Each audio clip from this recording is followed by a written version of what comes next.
Hello, everyone. I'm Clancy Harrison from the Food Dignity Project. I also run a very large food pantry in Kingston, Pennsylvania. And when I say large, I can tell you we have grown from around 150 people served to way over 2,000 people served at each distribution. Obviously, that number is going to change depending on the need at the time or weather, but ultimately, we've increased a lot. And one of the things, if you don't know about me, I always talk as a speaker about my misconceptions that I've had. I call myself a recovering food elitist, and we don't need to get into that. But I always, every single day that I go into that food pantry, I always look for the lesson in things. And I always try to check my judgment or check my assumptions and take a step back and really learn from them. And I do this by putting myself into a situation that I normally would not have been in if it wasn't for the food pantry. And for that I'm forever grateful. So it also helps me learn about judgment and other people. And so, at Christmas time in the holiday season, it's usually a time that people want to give and fight hunger. Historically, I've seen that. It happens all the time. The holidays hit, suddenly we want to do a donation. I'm sure that has a lot to do with the end of the tax year, the spirit of giving, all of these great things that are coming together in one.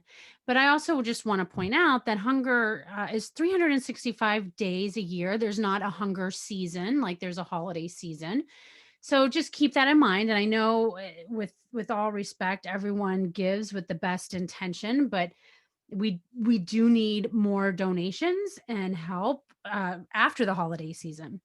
But what happens also is you start to see a lot of comments on social media, and that's why I wanted to have this short little conversation today. So if I screenshot one of the things that I wanted to share with you today, a comment that I saw, and I blocked out the person who left the comment and also the person who the comment was responding to. And the person basically says, I know some people who don't need the food banks and Christmas bags, but go and get them because they are free. Talk about low. And there sits someone somewhere who really needs, but has no way of getting there, not even for paid transportation as the money is tight. So, I want to commend this person for, speaking their mind and speaking their truth. And I also want to commend this person for acknowledging that, yes, you're right. Transportation is a horrible, horrible problem that we have. And it does limit people's ability to get to our food pantry. We see that all of the time, and we actually have volunteers and we have people who come and pick up food and deliver it. And I can tell you their stories are gut-wrenching. They will take you to your knees. But I also wanted to talk about something else. Whoever wrote this said that they know some people who don't need food banks. And I guess my question here is, how do you know? How do you really know if someone needs food or doesn't need food? Are you living with them?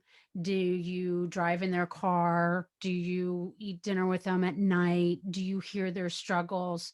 Are you in, when they're most worried and they're most fearful and they're having these internal struggles? How do you really know that someone doesn't need food?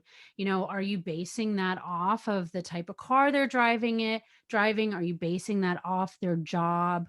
Are you basing that off of the type of house they live? And here's the thing, we don't know. We will never know someone's truth. And even if you think about social media and Facebook, I call it like Facebook land. Everyone wants to live in this like perfect world or project their best self. And I've seen this before. I've even had volunteers say to me, you know what? We know that that person is a teacher at this school and they don't need the food. We know where they live. They don't need the food based off their address. And we have to always take a step back and start thinking, what if you knew something else? What if you knew that that person was paying medical bills because they had cancer, or they have a heart disease, or they had to have surgery. You don't know that. You don't know. You don't know what someone's struggling with. You don't know if they're helping another family member. You don't know if they've lost their job during COVID. Unless you're really living with them and you're having conversations and you're paying the bills with that person, you really don't know. And the other thing is maybe you see someone coming to the food pantry, they're waiting in line. I want you to also keep in mind that we have people picking up for other people. Just because someone's sitting in line at a food pantry line does not necessarily mean they're picking it up for themselves. So I think the biggest thing that we can come away based off of this comment is that we don't know. And how much stress, if you think about it, and maybe stress is the wrong word, but what about emotions, how this person was feeling? Did it make this person feel good to put this out in the universe? What is this person trying to prove? I think if we really take a step back and we start to consider other options or other reasons why someone's picking up food at a food pantry, just the sheer fact that they might be picking it up for someone else. Maybe it could be the medical diagnosis that I was just talking about. Maybe it could be the job layoff. It could be really anything.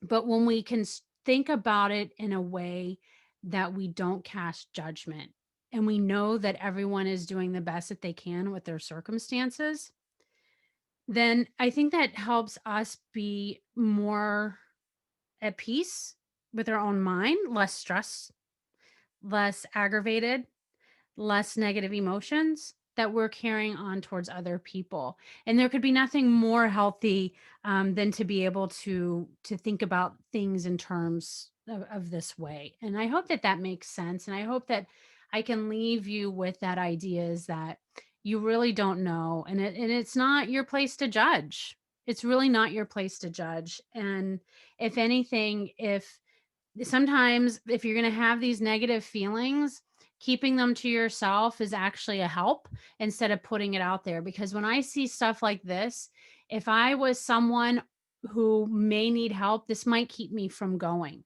to get the help that I need because of these comments. And I think these comments hurt more. They definitely don't help. So, this is just my 2 cents of how I've tried to learn to grow, because I probably would have had the same assumptions a long time ago until, again, I put myself in a situation. It's been 10 years that I have been volunteering at this food pantry, and trust me, when I say that someone, comes and gets in line, they're not doing it because the only reason of it being free. No one would stand in line with no idea of even what kind of food you're gonna get, because it's free. They're not gonna wait an hour because it's free. When people wait, they need the food, and it doesn't matter to the severity of their need. We are here to help everyone, independent how hungry you are.